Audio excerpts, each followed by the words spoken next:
Hello everyone, কেমন আছো তোমরা সকলে? আশা করি তোমরা সকলে ভালো আছো। আমিও খুব খুব ভালো আছি। তো কুল তো শুকিয়ে আসলো, আর এই কুলের আচার করবো না তোমাদের জন্য তাই কখনো হয়? তো দেখো বাড়িতে কত সুন্দর করে কুলের আচার বানালাম, একদম ইজি ভাবে আর খুব অল্প সময়ে, আর একদম টেস্টি টেস্টি কুলের আচার। চলো রেসিপিটা তাহলে তোমরা দেখতে থাকো।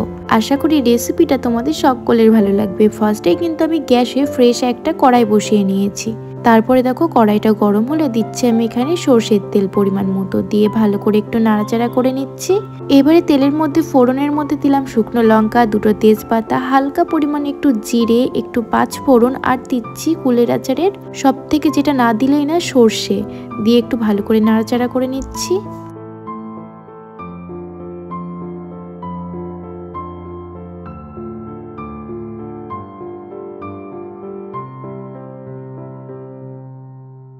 তো ফোড়নগুলো দিয়ে কিছুক্ষণ নাড়াচাড়া করে হালকা ফ্রাই করে নিয়েছি। এইদিকে সব কুলগুলোকে বোটা ছাড়িয়ে ধুয়ে ফাটিয়ে নিয়েছি।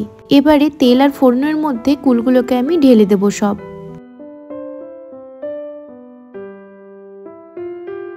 কুলগুলো সব ঢেলে দিয়েছি। এবারে অ্যাড করছি পরিমাণ মতো হলুদ গুঁড়ো আর স্বাদ অনুযায়ী নুন। তারপরে খুব ভালো করে নাড়াচাড়া করে কিছুক্ষণ কুলগুলোকে ফ্রাই করে নিতে হবে।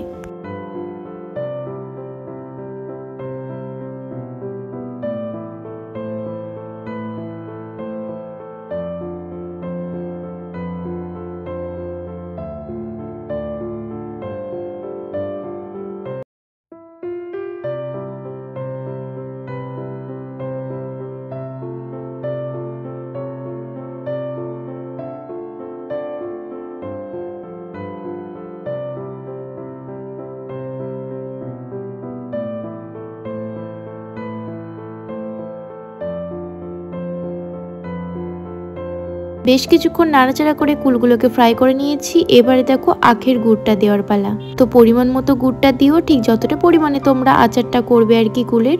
টক মিষ্টির পরিমাণটা তোমরা নিজেদের মতো দিও। যদি একটু টক খাও তাহলে গুড়ের পরিমাণটা কম দিও, আর যদি মিষ্টি খাও তাহলে একটু গুড়ের পরিমাণটা বেশি দিও। তো আমি মাঝামাঝিটা করব, তাই ওই পরিমাণ মতো গুড়টা দিয়ে খুব ভালো করে এবারে নাড়াচাড়া করে ভালো করে ফুটিয়ে নেব।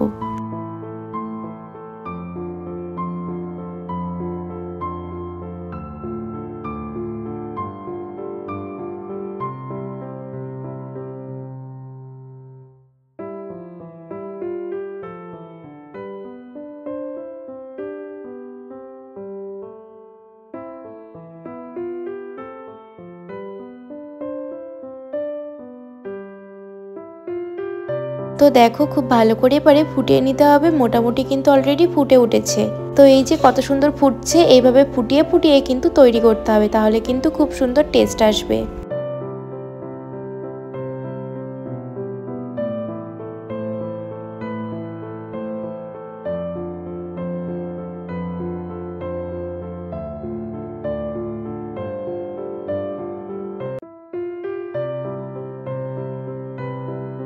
তো দেখো ফোটাতে ফোটাতে কুলের আচারের কালারটা দেখেছো কত সুন্দর হয়ে গেছে। আর দেখো আঠালো টাইপের হয়ে গেছে, আর মোটামুটি বেশিক্ষণ লাগবে না, একটু এবার মশলা দিয়ে ফুটিয়ে নিলেই ব্যাস, তাহলে রেডি হয়ে যাবে আমাদের কুলের আচারটা।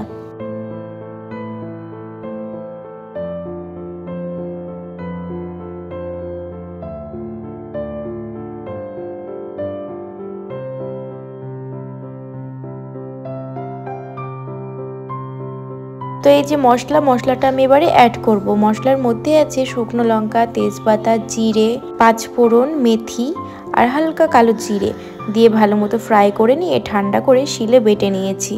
এই মশলাটা যতটা পরিমাণে দেবে ততটা কিন্তু আরো টেস্ট বাড়বে। তবে লঙ্কার পরিমাণটা কিন্তু পরিমাণ মতো দিও, বেশি পড়ে গেলে আবার ঝাল হয়ে যাবে আচারটা, তাই লঙ্কার পরিমাণটা একদমই পরিমাণ মতো দিও। তো সব মশলাটুকু কিন্তু আমি দিয়ে দিয়েছি। এবারে ভালো করে নাড়াচাড়া করে নামিয়ে নেব। তো এইভাবে আচার করলে কিন্তু রোদে আর শুকানো লাগে না। দেখো পুরোপুরি কিন্তু আচারটা আমাদের রেডি হয়ে গেছে। ঘরে একটু কদিন ঢাকা দিয়ে রেখে দিতে হবে বাইরে, ব্যাস, তারপরে কিন্তু একটা কৌটো জারে কিন্তু তুলে রেখে দিতে পারো।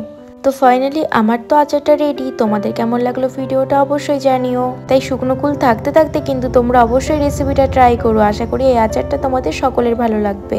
আর এই আচারটা কিন্তু স্টোর করে রেখে দিতে পারো, ডালের সাথে কিন্তু অসম্ভব সুন্দর লাগে। যারা আমাকে সাবস্ক্রাইব করেনি তারা কিন্তু প্লিজ সাবস্ক্রাইবটা করে দিও। আর আজকের ভিডিওটা কেমন লাগলো সেটা কিন্তু জানাতে ভুলো না।